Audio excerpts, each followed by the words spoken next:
It's time for the Creative Real Estate Podcast, your source for out-of-the-box real estate investing strategies, brought to you by realbluespruce.com. Welcome back to the Creative Real Estate Podcast. I'm your host, Adam A. Adams, and today I'm with Brandon Richards from Fearless Properties, and also who runs the podcast called Fearless Pursuit of Freedom. And he's coming up on his year mark now, which is incredible, having episodes come out weekly. He's been in single family for a long time, and where he wants to go, where he's planning to go, is moving into the commercial realm. So he's looking at multifamily, he's looking at mobile home parks, but in particular, he's looking at self-storage units. What we're going to talk a little bit about is taking action and not letting fear get in your way. And so I'm very, very excited. Brandon, how did you get into real estate? Somewhat intentionally, somewhat accidentally. And what I mean by that is I always wanted to be in real estate. I knew that the top 100, 200 millionaires and billionaires were all in real estate. So I knew that's the way I wanted to go. But I started out as a realtor, discovered that was not my niche, and it wasn't what I thought it would be. So got into wholesaling, and then now into flipping, wholesaling, and commercial stuff. So right now you're into flipping, wholesaling, yep, and commercial. Right. So I don't currently hold any commercial assets, although I'm making a couple offers a week right now. So primary core business is single family flipping and wholesaling. Perfect. All right. So tell me, what does this month look like for you? How many are you going to buy? How many are you going to wholesale? What are you sending letters out to? What does this month look like for you? This month's a pretty unique month. I started marketing to commercial about a month and a half ago, and things are starting to finally come together. So this month, I'll probably contract 2 or 3 single families. Actually, this afternoon, I'm going to meet up with the seller and work through the details of an offer we made last week. And so it's a storage unit facility, 122 units, and he has in a roundabout way accepted our offer, but wants to dial it in. It's going to be an owner finance. And so bringing a partner by, and we're going to dial that one in, making an offer on a RV park out by one of the lakes. Actually made that offer last night. And there's another one. There's another RV mobile park out on the other side of the lake that we'll be making an offer on this week as well. So exciting things for sure. All right. So I've got a great question for you here. Sure. You're bringing on a partner with I think you said 120 unit seller finance self-storage property. Correct. And one thing that I think a lot of people are asking themselves might be, well, if you bring in a partner, are you diluting your own ownership? In a sense, I guess. And the reason I'm bringing him in is it's a $1.3 million asking price with a 10% down, and he's going to be bringing the capital on that. So I'll be, in essence, zero money out of pocket, although I'll be a little bit boots on the ground with the management and pulling everything together once we take ownership. And so for me, it's beneficial because not only I don't have to bring that capital to the table, but I grab equity and a passive position as well. So it becomes an infinite return. Exactly. Great. So I really appreciate you going into that. I was going to ask, why are you bringing in a partner at all? And the answer is because it is a strategic partnership. You're bringing one thing to the table, they're bringing another thing to the table, and it's a giant win-win. So are you expecting to close on that in the next few months? Yes, we have I think we did a 3-week due diligence, and then it closed within 3 weeks of that. So we should be all in about 6 to 8 weeks, assuming we get it all dialed in. All right. So what were you worried at all when you saw this 120 unit self-storage? Did you have any fear for that? My initial and only fear was, well, man, where am I going to find the money for this? And then I was like, just bringing in a partner. Evaluating it is pretty simple. And I would say even more simple than evaluating a flip project. Aside from the due diligence is a little bit different. You got to check the market and market rents and vacancy and such. But similar to your multifamily.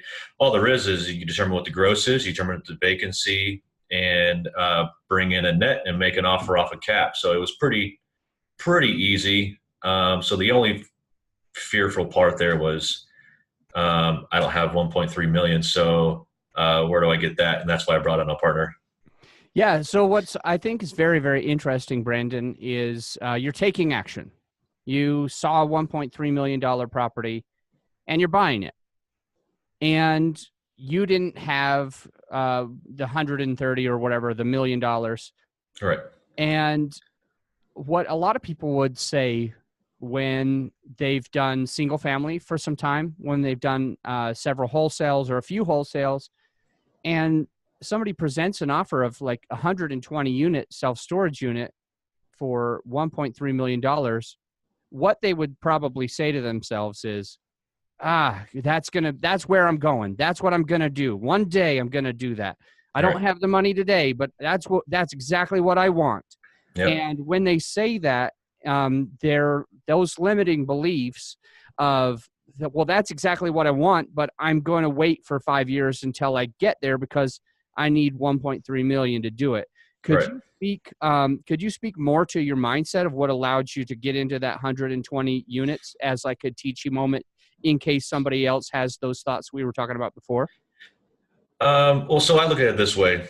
This particular seller is a little bit more sophisticated, so I couldn't entertain other ideas of financing. But what's to say you don't get a lead that's 10 or 20 mobile homes on 4 acres, and it's a mom and pop owner. He's owned it for the past 30 years, and he wants to retire. What's this? So if he's asking, let's say 800,000, you don't have 800,000, you don't even have $40,000 in name. But what's to stop you from saying, hey, I'll give you 900,000. And I'll even pay you a 6% return as long as you finance it for me for 10 years at a 0% down payment. Now you're literally zero out of pocket and you got a passive income, and you're paying the previous owner who has written you a note for that at 6%. So there's a lot of creative ways to do it. But to your question there is, what are they going to do? Say no? And if they say yes, and as long as you've done your due diligence and your offer is at a good return, finding the money is easy. I mean, I would dial that back a smidge and say, build your network. I know quite a few people with a decent amount of money. And so bringing good deals to them is a no-brainer for them. Got it. So finding equity is easy if you have the right network. Yep. Tell me how you found the 120,000 that needed to go down for the 130,000 that needed to go down for the 120 units. We'd have to dial back 10 years, but ultimately I found, or 10 years, 2 years, met the guy on Facebook. I sold him my very first single family wholesale, and he found me my first private money lender, and he's been my hard money lender on my flips since then. So I've built that relationship over the past 2 years, but I met him on Facebook. I saw he's doing some pretty awesome things in real estate. He was younger like me, so I felt like I had a connection with him and reached out. So I like one of the things that you mentioned was that this relationship you've had for over 2 years now, and it didn't start with you Facebook messaging him and saying right at the get-go, hey, would you like to put $130,000 to my self-storage unit that I want to buy? Mm-hmm. You actually built a relationship first, right? Right. And I've noticed the same thing over the last couple of years. We've raised quite a bit of money through our network, but almost never has it happened overnight. So a lot of people, when they hear us say, if you find a good deal, you'll find the money. Yep. Well, I don't think that's always true. Sometimes you have to actually have to find a good relationship, and then you'll find the money. And some of these are cultivated over 6 months. Some are cultivated over 2 years, and some might be relationships that you've had for 10 plus years, and you never really knew that they had money, or you might not have known that they had interest, but all of a sudden one day after some time of you being in this business, they're starting to open up their pocketbooks to work with you. Yep. Yeah, they got to trust you. There's not many people that would go into a financial relationship there in under 6 months, I would imagine. But they've got to trust you not only as a person, but as a business person, knowing that you evaluated the properties properly. But I mean, you could, let's say you had, you knew what you're doing, you made the offer, and you thought about asking the guy over here that was in real estate, but then, wait, my parents have an IRA or a 401k they could lend me for a certain amount of time. So there's always options. You just got to really think about it. So how else does fear hold somebody back in this business? I'll just tell you a little bit about how it held me back. Like I said before, I've been in the real estate just over 2 years. And so I started out as a realtor, always wanted to get into the investing space. And so I made the jump and got into wholesaling after doing overcoming those fears of where am I going to find my buyers and such. And then I look back on that and I think, well, why did I just do that sooner? It was so easy. And then same thing for when I bought my first flip is, man, where am I going to find the money to buy this thing? Where am I going to find the contractor? Where am I going to do this and this and this? And then I did it and then made some money. I'm like, dude, I mean, it was incredibly easy. I mean, there's hiccups in everything you do, but I'm like, man, that was a lot easier than what my mind was telling me. And then to date, it's like, man, I've been in this two and a half years. Why didn't I friggin' start marketing for commercial back then? I mean, it makes no sense why I didn't do that, but ultimately it goes back to fear. And so I've killed a lot of time just with trying to overcome these fears. And when I look back, it's like, well, there wasn't much to be fearful of in reality. So that, I mean, that's been my experience with fear. And same thing with the podcast, like having one-on-one conversations is pretty easy for, but for talking in front of mass people has always been super freaking scary for me. Mm-hmm. And then finally I just started the podcast, got the camera, got the mic, and then I'm like, I don't know why I was so scared, but here I am. I'm 38 episodes in, and it just did it. I mean, I look back and it was, I don't know why I waited so long. That's one of the things that I try to share with my audience, just specifically on the podcast and on multifamily.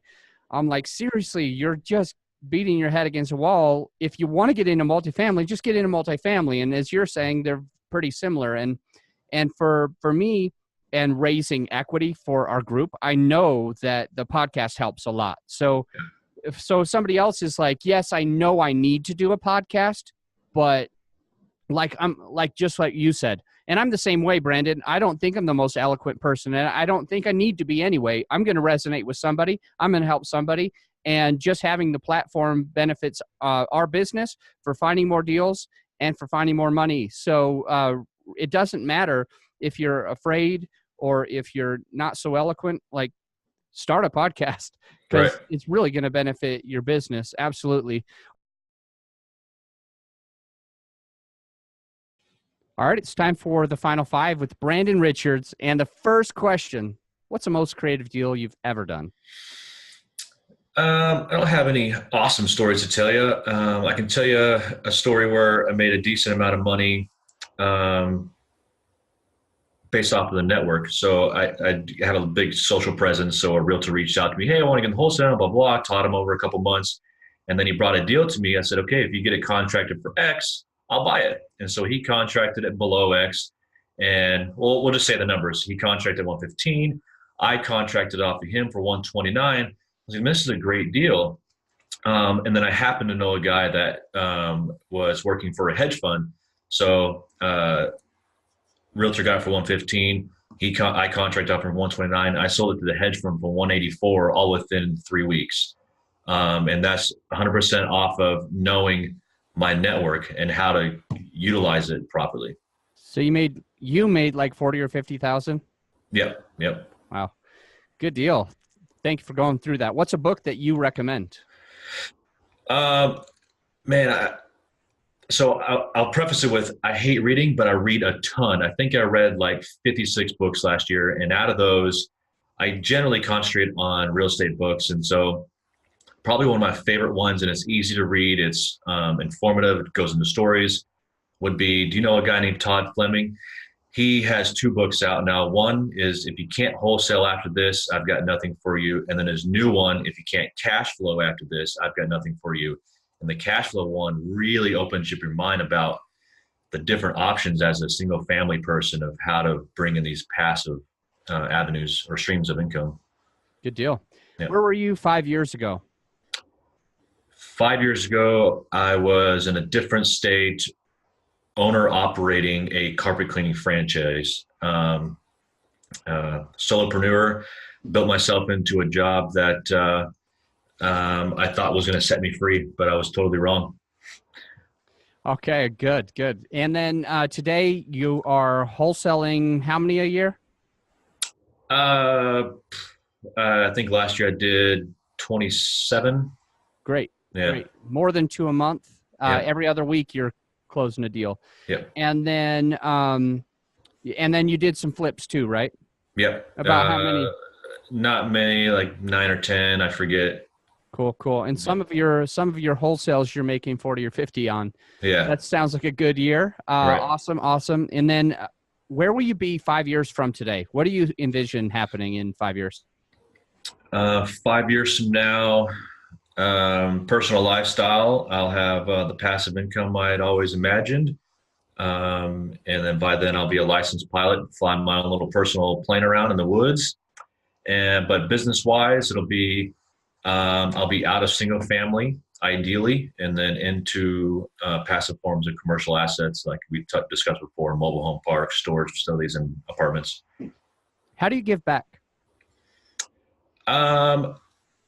Currently it's just monetarily, and sometimes it's every so often it is with my time. Although running my business, I don't have a lot of it. So I give back to some charities, primarily to impoverished children in Peru and in the Philippines. And so I'll donate to those. But part of my 5-year plan is to be able to have the income and the passive to travel back to Peru and to the Philippines and help build orphanages. That's my end goal, my why. Awesome. Thank you for sharing. And to the audience, if you want to find Mr. Brandon Richards, the best way to find him is right on Facebook. So go to Facebook and type in his name. Or if you want to listen to the podcast, it's Fearless Pursuit of Freedom. So go and look for that. And Brandon, thank you for coming on. I really appreciate it. Thanks This is a very valuable topic, and you're an expert on it. And you have everything, the Fearless podcast, the Fearless properties. So definitely really enjoyed having you on. And until next time, my friend, think outside the box.